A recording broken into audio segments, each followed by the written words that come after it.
This morning we have an accomplished independent sales rep represented by the name of Eddy Mindlin. He's a friend of mine.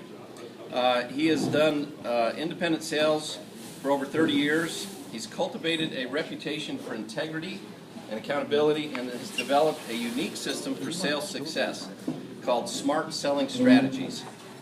Eddy graduated with a BA Business from Trinity University in San Antonio and launched his sales career at the age of 25. After only 3 years in his territory, he earned Salesman of the Year, winning the President's Award for Top Sales with Bigelow Carpet Mills. In 1988, he started his own business, representing many carpet lines, and he gradually added numerous other products that have helped him expand his services and grow his business.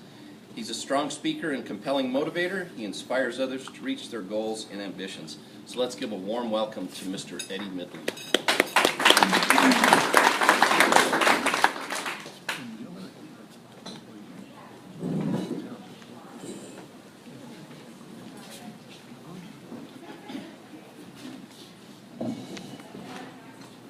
My wife is videotaping me, so I'm getting prepared.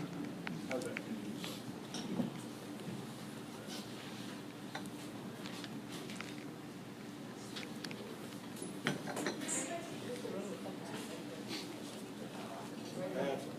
Is that okay? Yes. Thank you for letting me come to your group. This looks like a really fun and jovial group, so I'm sure we'll have fun here. First thing, and thank you, Scott, for introducing me, and thank you for letting me come and speak to your group, and again, we'll have some fun. I'm interested to know, by a show of hands, how many of you, in any way, shape, or form, are involved in sales with the business you're in? Okay, almost everybody. So what's it, I'm sorry? He sells rocks. I know he sells rocks, and he does a good job of selling rocks. He can be giving this talk also. What I think is interesting for salespeople is that in our society we have people like engineers and doctors that have to go to training every year to stay up on what they do. But us salespeople, we don't. And so while I'm talking over the next 20 minutes, 15 minutes, I want you to think about what either you or people in your organization have done over the last couple of years as far as sales training to keep up with trends in sales and just to improve yourself. Because as part of what I wrote my book about, is because I want to kind of take the mystery out of sales. And I think we don't spend a lot of time as salespeople learning about our own trade. So I think it's important to do that. So I just hope you'll think about that while I'm talking over the next few minutes. I do know how to juggle. And I do this for a couple of reasons, but one of the things I want to tell you is that juggling, we all juggle no matter what we're doing. I mean, we all juggle, and if you can't figuratively juggle, maybe you can't literally juggle, maybe you can figuratively juggle. But when we're, so in sales specifically, if you guys are working on sales, and almost all of you are somehow involved in sales, whether you're the owner or the manager of your business, you're involved in juggling. And so if I'm going to give two examples of that. One is inside, you're working on a proposal, you have something due, and the phone rings. What do? Do you take that call? Do you not take that call? You get a text or an email. So the point I'm making is when we're inside working on a proposal, we're working on something that we have a deadline on, what do? Because if we don't take that phone call, it could be a client, a potential customer of our company that needs something right away. And in today's society, if we don't take care of that right away, if we wait till tomorrow or 2 hours from now, it could be too late. On the contrary, when we're outside sales, and that's what I do, is outside sales. I'm out seeing people throughout the day. And I'm sure a lot of you do that as well. You go out and you see your customers. So you have a choice. What do you do in between those sales calls? Do you just get in the car and quickly go to the next sales call, and by the end of the day it's 5 o'clock and you've seen 5 people or 8 people or whatever, and then you get back and it's like, oh my gosh, I'm overwhelmed with all the emails I've got and things like that. So my point to you with juggling is to think about, when you get back in the car, which is what I do, and I take a couple minutes, I look at my phone, look at the computer. Do we check our messages? Do we check our emails? Do we return calls quickly? Things like that. So we're always juggling. Okay. I have written this book recently called Revealed Smart Selling Strategies. And again, like I said, the reason I did this is I really want to take the mystery out of sales. I've been around sales for 33 years, and I've been fairly successful in my business, and I see a lot of people that I think could be a lot more successful in their businesses. So that was the reason I wrote that. My book is on Amazon and Barnes & Noble, so if you're interested, again, it's Revealed Smart Selling Strategies. I just happen to have a few extra copies up here, so if afterwards you're interested, or you're interested in talking to me possibly about working with your organization, your company, I would be honored to do that, and I'd be happy to talk to you about that. Sales can be kind of a lonely field. Salespeople, even if you work for a company that has 5 people or 50 people or whatever, and you're one of the salespeople, you have your territory out there. You have your 10 accounts or your 100 accounts.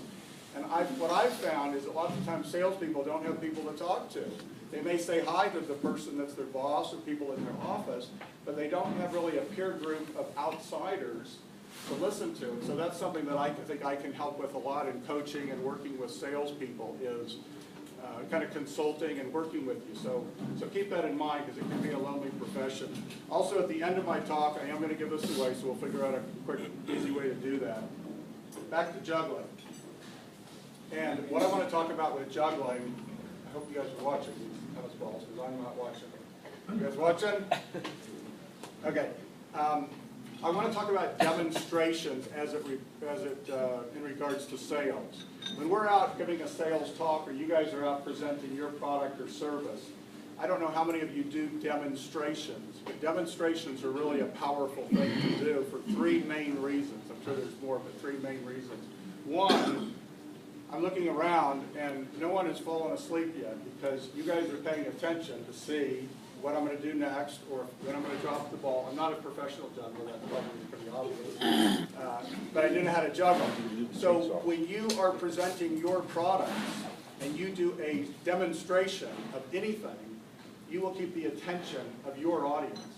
Okay, so that's number 1. The second thing with juggling is it makes me, in this case, and you, in the case when you are presenting your product or your service to your customers, it makes you memorable. Okay? Most of you won't walk out when you walk out the door, you'll say, that guy juggled. You'll talk about it to somebody. This guy came and talked, and he juggled, or whatever. So I will become memorable for whatever that's worth. The third thing, and probably the most important, is when you do a demonstration for your clients that shows a benefit of the service or product that you sell, then they will link that in their brain for a long time. I'm just going to show a quick example. As Scott said, I'm in the flooring business. And again, demonstrations are very powerful. So this happens to be a flooring that doesn't scratch, basically self-heals. And so what I do, and I get the audience involved. I'm not going to do it here because it's a big group. But I have somebody put this C-clamp on there, and I tighten it, and they tighten it down. Now that does a couple things. It gets you, the client, involved. So if I hand this to one of you and I say, do this, you're involved in what I'm doing. Okay, so that's an important part of sales is to get the other person involved in what you're doing. Okay, so I have tightened it down. I haven't put a dent in the floor. And then I sit there, and then I go through the rest of my talk, and for 30 minutes, they're looking at this, saying, you know, what's going on? And pretty soon after 30 minutes, they're saying, my God, that's self-healed. That really worked. So they pay attention to demonstrations. So demonstrations are very powerful.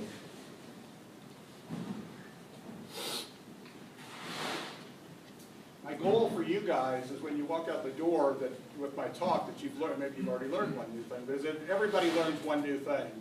Or at least something that maybe you've heard before that I've said, and you're like, yeah, I know that, but I haven't thought about that in a while. And maybe you'll use that in your business. So I'm hopeful that that will happen. So who here knows how to juggle? Don't be bashful. Oh my gosh, we have a lot of jugglers. Okay, wait, who is the guy in the back that raised his hand first? Yeah. Can you catch also? Sure. Okay, you sure? Okay. Okay, we're going to get it. What's your name? Michael. Michael, we want you to juggle real quick. Just real quick. Just stand up and juggle. All right, Michael. How many of you knew that Michael could juggle? Who knew? Nobody. Who knew?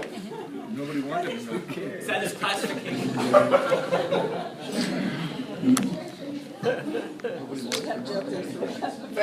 Thank you, Michael. It's also been said many times that a presentation without a demonstration is just conversation. Now think about that. We go in and present our product or our service. I don't care whether you're an accountant or you're selling, it doesn't matter what you're selling. And again, I've talked to accountants who say, oh, I don't do sales talk. I just figure out how much money people have or how much whatever. And the point is, as I talked to some of you prior to the talk, we're all in sales. We're all selling something. So again, a demonstration is very powerful. And keep that in mind, a presentation without a demonstration is just conversation. It goes in one ear and out the other.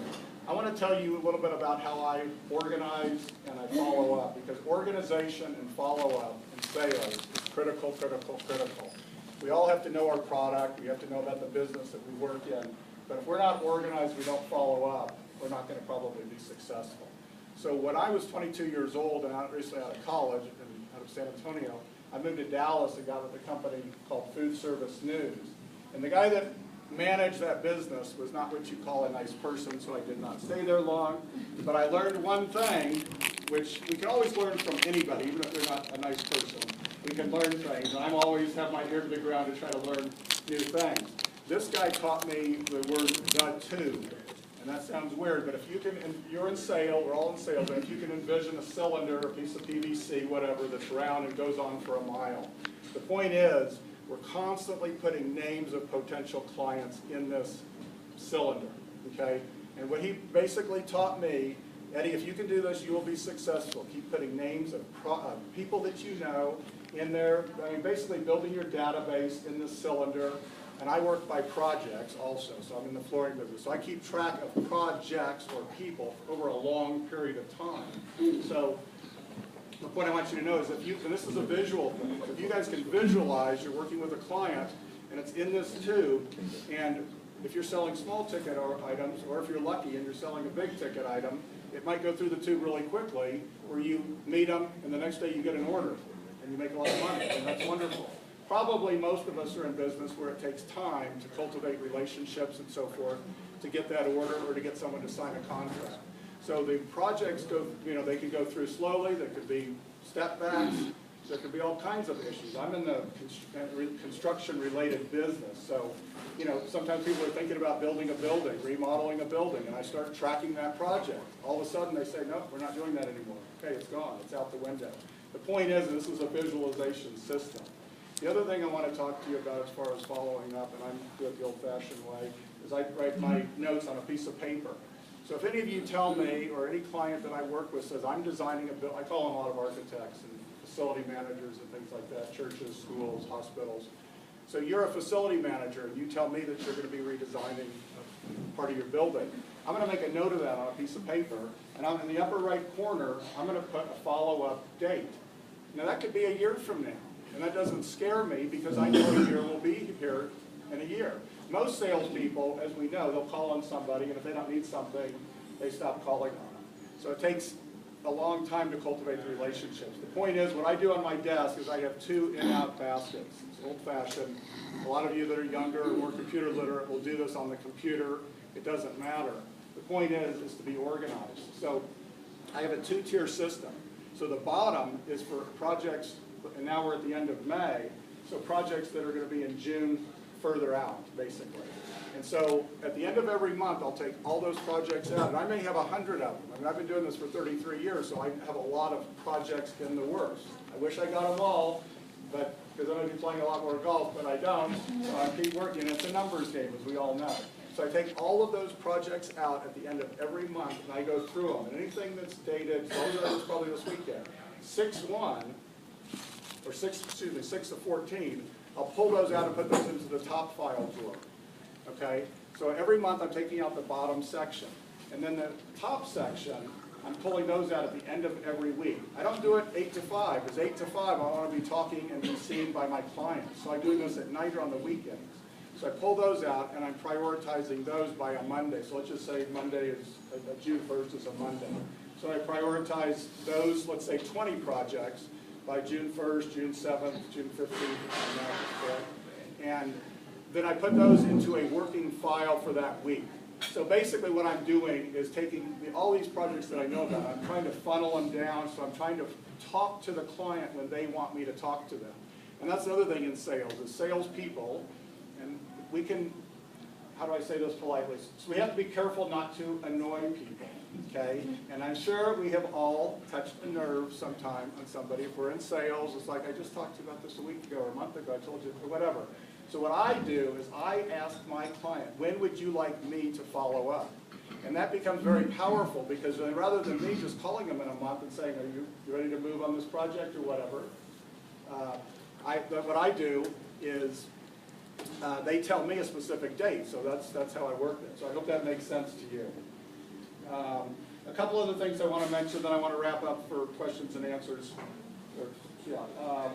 Is the first meeting. A lot of people say, I don't like cold calls. I think that's scary or intimidating or whatever. To me, I love it. I think it's really fun just walking in and talking to somebody and getting to know the receptionist. We all know the word the gatekeeper, that type of thing. So the receptionist is a very important person to know in the business. And believe me, they can make it or break it for you if you're in sales. And so you need to get to know those kinds of people. Letters of recommendation are very important. I was playing golf, and this goes back to where we can learn things from people when you don't expect it. Always be on the lookout for listening and hearing new ideas. So I was playing golf with a guy 25 years ago, and he said, Eddie, get letters of recommendation from everybody that you work with and you've done a project with. If you don't like the letter, you can throw it away. So I've done that, and that's become very powerful for me.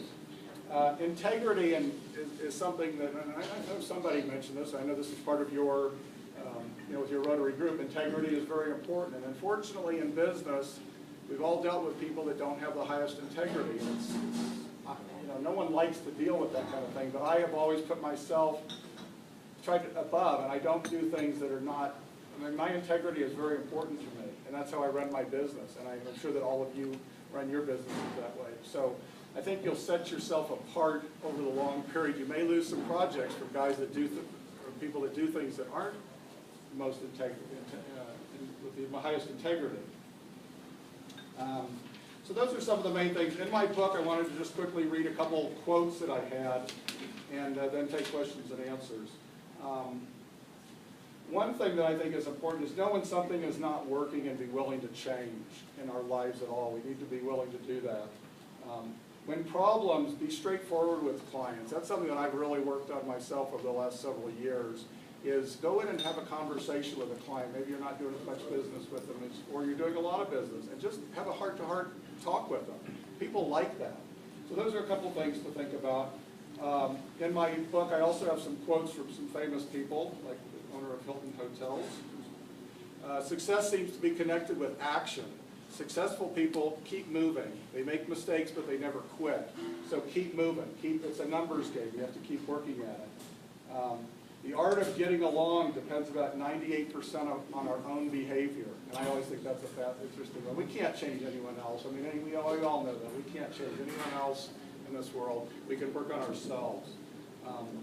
And the last quote is, for every sale you miss because you're too enthusiastic, you'll miss 100 because you weren't enthusiastic enough.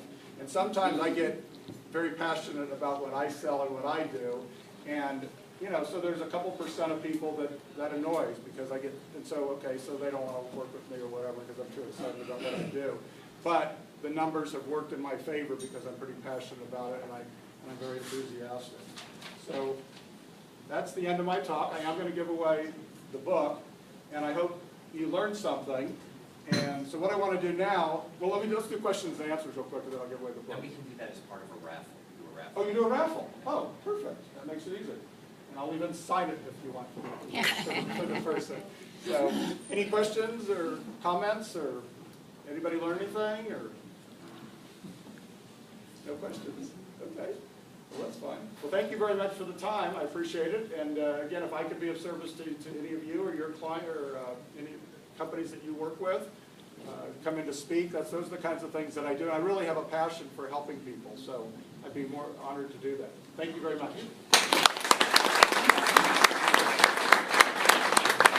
We have a small token of our appreciation. This is a medallion from Paul Harris, who founded our club and founded Rotary International. It has the 4-way test on the back. Thank you very much. Thank you very much. Appreciate it. Thank you. All right. Well, I am not a salesman, but I'd like to present to you one of our greatest products.